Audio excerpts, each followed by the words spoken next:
Well, hello everybody, welcome to what's this? The fourth update on this end-to-end layout. And I've got to be honest, not an awful lot has changed, but before you is one of two volumes of the British Model Trains catalogue, Ramsey's, from the publishers of BRM. And I was sent these free once, I think from Hatton's actually, quite a few years ago. And this is volume 9 that was printed in 2015, so it's quite a few years old. So why have I got this? So I'm going to open it at a certain page and we'll have a look. So opening the book to page 638, and this is, as I said, in the second volume.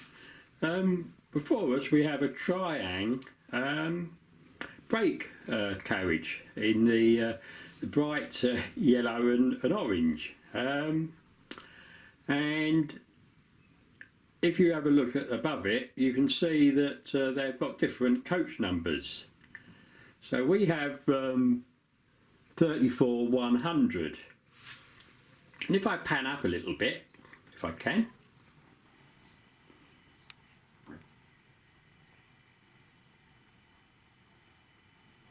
there she is. And the story about this is, if I then scroll to the right, you can see I've got another one there. And then hiding behind the engine shed is a composite one of these. There's my old original carriage from the Majestic train set, and then at the far end we have another brake carriage. So in all I bought 4 carriages of this age, and also in shot is just nestling behind the Ginsey is one of these very small 4-wheel coaches which I picked up, and down there is a rail freight wagon with the articulated axles, so only 4 wheels, but the wheels turn. So where did I get these, and what did I end up paying for them? So here she is, and you can see 34-100. Now, as you can probably see, there is a little bit of damage to this one, so there's a bit of yellow paint missing above the door there, and if I spin it around, there's an even bigger bit missing there. And in fact this carriage, when I bought it, the roof was half off, but I did manage to sort it out. And I'll show you a picture of it all in bits. So yeah, it comes apart quite easily, doesn't it? And the problem was, you're supposed to fix the bolts into these. Well, the one at that end where the roof was off was broken. As you can see, there's the bit and there's the bolts, and a better picture of that, and it's sheared off. So I just did it in the middle rather than the end, and it's worked really well. So I've always wanted this sort of colour, because I've not got anything this colour. The nearest I've got is those original carriages. And we have a shop in the town that is basically, it's sort of partly antiques, but you know, I think you'll buy anything if you can think you can make a profit out of it. And he bought these, obviously, along with all the other bits, and he had a few other bits. He even had wind up, O-gauge, Triang, you know, engines, you know, the very dumpy ones that don't look anything like an engine, but he had them. Didn't have any keys with him, unfortunately, but whatever. So I paid £30 for these 4 carriages, which, looking in that book, is nearly about the top of the range. Now it says £7 as an unboxed example for these, and I think about £12 if you had the box. I've got no boxes, so you know, about right. And remember, this book was printed in 2015. They may well have gone up since then, so quite happy with this. I don't know whether to try and paint those out or just say, you know, it's a bit of a worn carriage. So, I mean, the wheels look horrendous. When I was looking at them, I wondered if they'd run over the layout, but they do run over this. They don't seem to balk on the points or anything. So I'm quite pleased to pick these up. So here's the rail freight wagon, and I've not cleaned any of these up. These are as I bought them. Now these again have got horrendous wheels on, but they seem to work all right. And the only thing I can think wrong with this is if I come in a little bit more, on this axle bogie, it's got that little bit of plastic right at the end here, hasn't it, to sort of swing it back. This one is missing. Now whether that will have an effect on their running, I don't know, but we'll have to see. But yeah, I'm pleased to pick that up, and it goes with my other rail freight one, albeit that's a slightly newer one. But these are actually Hornby, obviously made in Britain, and fairly old. So the Mark 1 coaches were manufactured between 1972 and 1976. I think these might be the slightly later ones because I think they've got a black line, but I'm not quite sure what the ones with the lines on, but they all seem to be worth the same amount of money. So that's that. So what you're going to see in this update is, as I said in the last one, trying to run a schedule to a certain extent. Now I'm not going to have, you know, absolute times because I think I'd have to run a lot and then work out how long everything takes and whatever, and I don't really want to do that. But what I do want to do is make it, this is not a realistic layout, you know, it's not set in any era. We can have anything running on it and any carriage or wagon or whatever, which you will probably see when I get it built. But one of the things you've seen is that I've got this set of coal wagons into the coal unloading depot bit. So it's all very well these coming in like this, loaded, because that's what would happen, isn't it? But to take them out, you would expect them to be empty. And I have tried to do that. And if I bring one of the wagons in, and I'll just explain. So this is how they look when they come in, and if you notice I've got a KD on that end, and I've got the Hornby close coupled ones on there. They seem to work with this. They don't get in the way of the uncouplers, although obviously when the uncouplers are under the track it won't matter. And they work quite well. But as you can see, it's got a nice sort of, I wouldn't say it's the best coal yode ever, but you know, it gives an example of it is full up. So what I thought I'd do is I'd just take the coal out and have them as an empty wagon. Now if I shake it,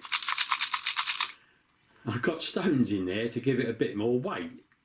So I'd have to then tip all the stones out, which would need to be put in a container, and then when they were all put back together again, you know, reverse it. So let's put that back down, and we'll have a look at this one. Now what I've done here, as you can see, if I get it in focus, is I've taken the coal load out and put some of the, funny enough, Hatton's sort of coaly looking thing. It's a bit small. So it's not completely empty, but it's obviously been emptied. Now, it's not quite a simple operation of getting the coal out as you might think, because it's actually, that is the coal load. And looking at it, you can actually have it at the level you've seen on those ones, or you can take that bottom bit off and have them lower down so it's sort of half full.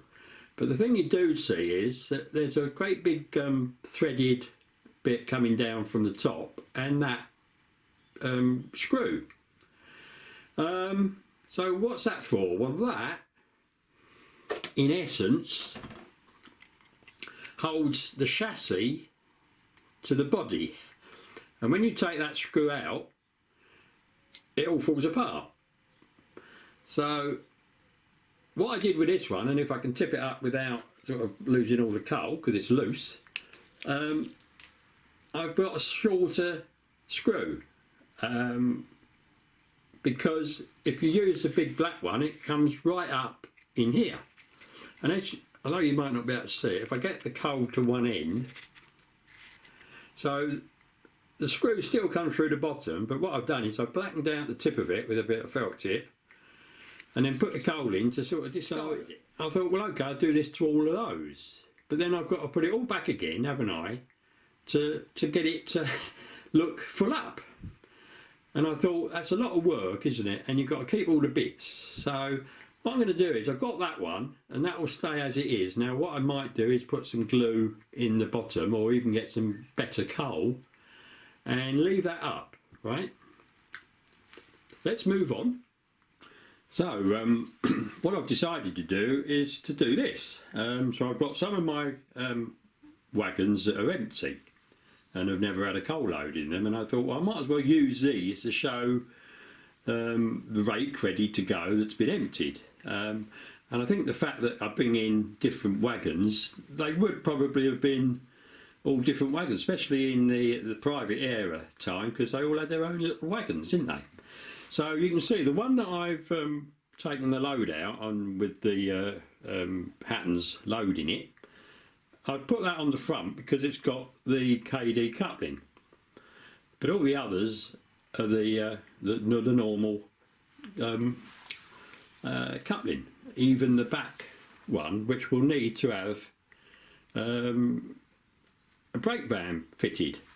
So I've now got a brake van that has got the Hornby coupling. So we can do that, and I've thought of a way of doing it because I've obviously got no uncoupling ramp really for those Hornby and couplers. So we'll see how this plays out in the running. But I just thought it's worth thinking about what you want to do and how you want to do it, in a way. Because at some stage you can block yourself in, can't you? You've got nowhere to go. So let's go and have a look at this bit of running. I haven't done an awful lot, but I've done a bit, and we'll then have a little bit of update if there is anything to see.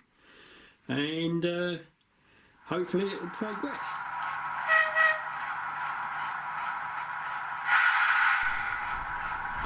So the first thing to do is to get the guards van, brake van in the right place. So I'm using the 08 Hornby shunter to do this and just pushing because this has got the Hornby coupling on it. And so the shunter's work is done for the day. So turn it off and go home. Yeah, that was done.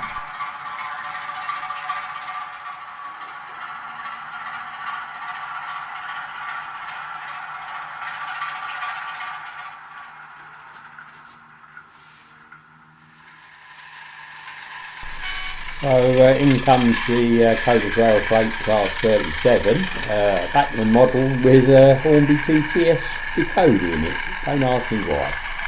So just get this to go.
So let's have the first passenger service for the day and see how this goes, shall we?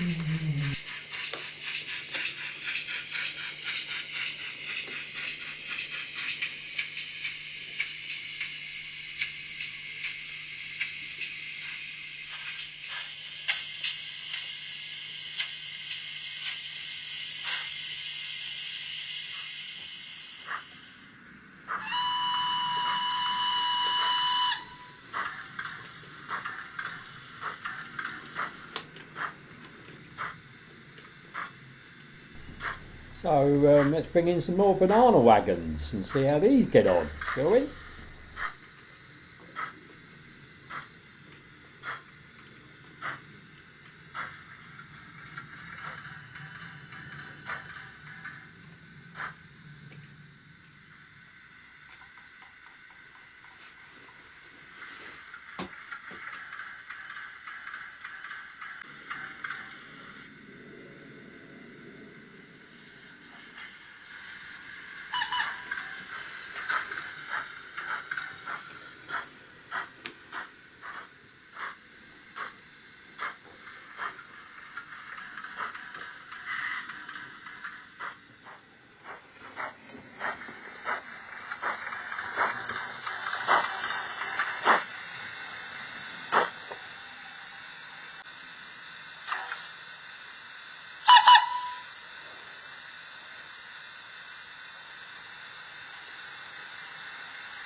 So we now need to pull the train out, put it up towards the unloading line and uncouple the brake van and put it somewhere else, which is what we're going to do, probably a bit off camera.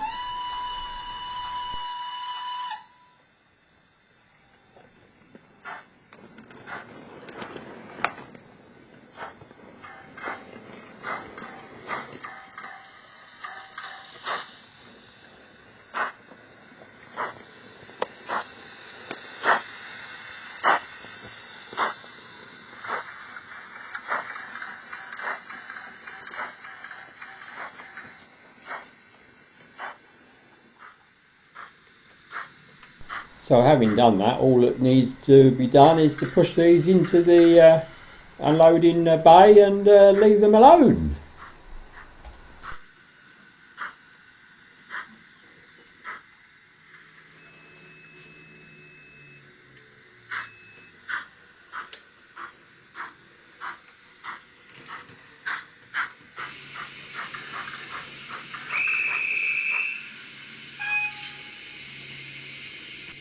So the time has come for the push me pull you to depart, and off she goes. Hey.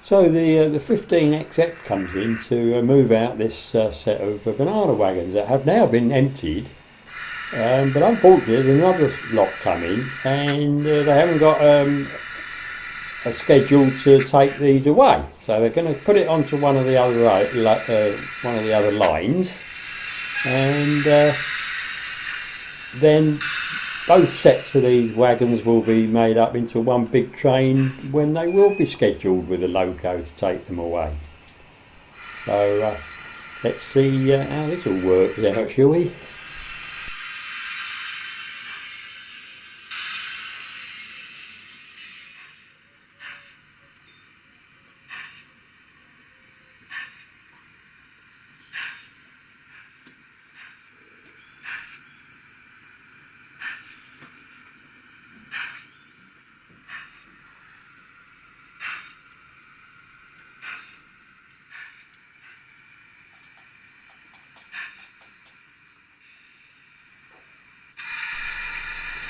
So the 15XX needs to uncouple, which it's done, and it will go back and wait for the next duties in the engine shed. So let's do that.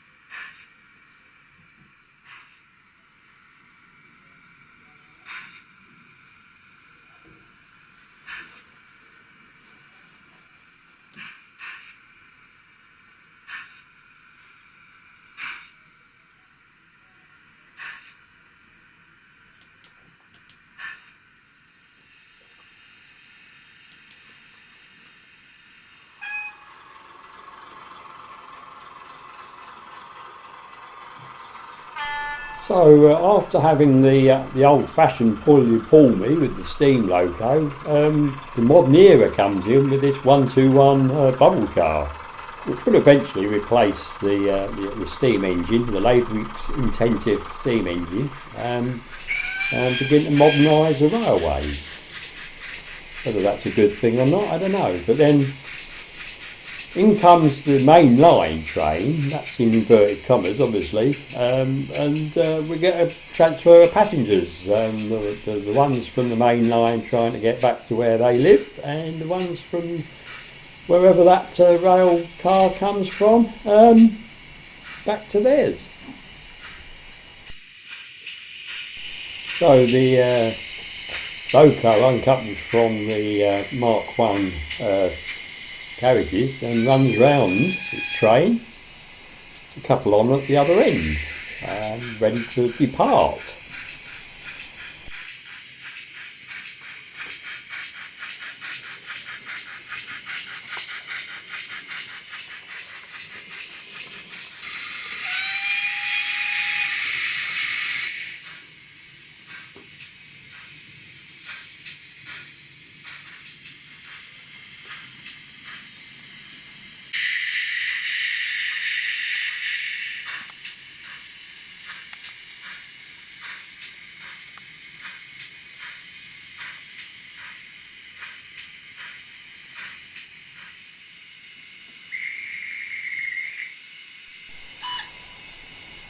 So the main line train gets ready to depart, and hopefully everybody's caught their respective trains, because soon afterwards the 121 will depart.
So as the 121 disappears off the layout with its sound decreasing, it's time to clear decks and get on with this build, I think. So I've got all the locos in its display cabinet, and here are all the wagons off and the coaches, and all in my box to go up in the bedroom. So a bit like Deja Vu, where I used to have it on down here. So there's the box. I'll keep it down here because it might be useful for getting tools and that from upstairs. I have got some, and I've got some of the stuff all on there now, and by doing that I've managed to empty my table there. Now I might well just take this table apart and put it up in the shed, I don't know, along with this chair. But I've still got stuff on the floor everywhere. Can't be helped, can it? So I've also got drills and that in the dining room, so ready to be charged as I need to. And there's the control system for the Hornby system with its 5 amp power supply. So I put them away safely. Now this is track that I've got over, and what I might try and do is use these long lengths to minimise the amount of joints. But I've got plenty of sleepers to fill up all the gaps, so it should be good, I reckon. So, really to the end game now, where, as you can see, we've got the sun streaming in. Would have been a nice day to start doing the woodwork today, but not ready. I need really a few days, you know, one after the other that are good, so that I can get my equipment out and be happy that I've got a bit of time to do it. So I've been buying again, and this is probably going to be the last bit for a little while. And one of the things I bought is some more Hornby fish plates. I like the fish plates of Hornby. They seem to be more robust and they seem to hold better. So that gives me now 4 packets of those. So that's 48 fish plates. And I have got a few Pico ones as well. The other thing I bought was a bit more card glue. I bought this, I don't know what it's like, but we'll see what it does. I mean, I have got, and if I go and get it off the rocket card glue, and I've got a new one of these. This one's near enough had it, I think. It's nearly gone, but you know, it's lasted a long time. As you've seen, I've had some card kits bought, and I bought another one. So the first one I bought is just the red brick builders sheets, and the reason I bought this is because I want it to go probably with the other bit that I bought, which is this railway bridge that I did mention, I think, in the last video. And yeah, so I'm going to point you down at the layout and I'll just explain this a little bit, hopefully. So as I've said in the past, I'd like to have the brake sort of around here, didn't it? If you remember, the original brake was going to be about there, and it still will be to a certain extent. But what I want to do is to do that layout, that bridge, like this at an angle. Now, this is a 300mm ruler, about a foot, plus a little bits at the end. But that kit is 435, so you'd expect it to come out, you know, a bit more there and a bit more there. So that's what I'm going to try and build. And if I bring the kit back again, as you can see, it's a square through bridge. Well, I'm hoping I can kit bash this, or even kit bash it, to make it sloping like that. I should be able to do that because this makes up either a single track bridge or a double track bridge. So hopefully the bits that go under here and the roadway or the trackway and the arch under there, it should be wide enough if I do a single track. And I don't want more than a single track because it will get in the way, I think. But I don't think I can use it like this because it will be, with that thickness, it will be getting in the way. It's a simple thing to say, I think. So let's have a look at the next bit that I've decided. So following on from what I said about the bridge, we're going to have it sloping like this, which effectively gives you more room here than I would have had if I'd have been square across. So there's no reason I can't extend this engine shed back a bit. Just extended this line, which is where it was, it would basically just bang into here and the engine shed would be too close to the track. So what I've done is I've taken that off, and this is only a bit of temporary at the moment, and hopefully take it out at a bit more of an angle so that we can run it a bit longer. Now I notice on the inside of this engine shed that I've yet still to finish, there are marks for the, you know, for the openings at the other end. So I may do that and have a bit coming out the end, you know, because that can be quite useful, can't it, for somewhere to put. So this is all up in the air, this bit. So what I have done now is I've marked all the points and their trajectory really for doing the changing. I've also drilled a hole through, held the blades in the middle and drilled a hole through, right through. So I've done all those. I've also marked out where these under track cutlers should go, and I don't know if I'll stick to that well. The only one I've left is the one that's here, because I don't really know where it's going to be. But as long as I don't, you know, glue the track down, I can determine where it wants to go. So I'm going to leave that in abeyance. And this might all change. And if I do decide to do this, I think what I'll do, I've got some Pico flexible track and try and do this all in one piece rather than all these bits. But I just wanted to piece it together and see what I was looking at. So, you know, we've got the under track one there. We've got an under track one there and there. And we've got an under track one over there. So I've marked them as well as I can. I think I'm going to actually leave chopping them out until it's all the construction is done, because I have to be stronger. And also I might even end up putting a bit of timber under it if I can. I have to see how I go. So where we are now, basically, everybody, is ready to take all this track off. And what I'm hoping to do is to take sections of it, keep it in sections, and then take it up to the shed and leave it up there while I do the works. Because I've got to get me saw out from there.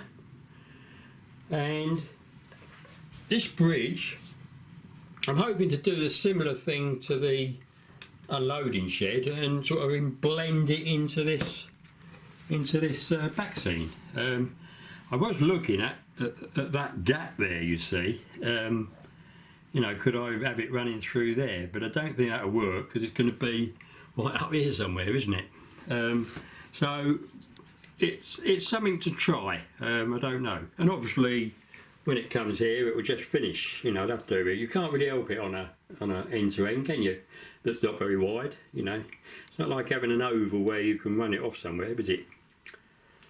So I think that's about it. So last look at the track, and hopefully the next time I show you this, I'll have the framework underneath, which is what I'm going to make first, and then hopefully these all sort of glued and screwed where needed, and then just screwed where not, you know. Obviously the bottom one will need to come off so I can do all the works under this board. So hope you'll be interested in that, and it might be a little while. I've got to wait for this weather to be okay and maybe not too cold, and of course we've got warm weather at the moment, and we're still likely to get snow in March and May. We've had snow in May, so you never know, do you? So there we are. No. So any comments, be nice. Suggestions, any ideas? Yeah, would be great. And thank you any new subscribers that have joined.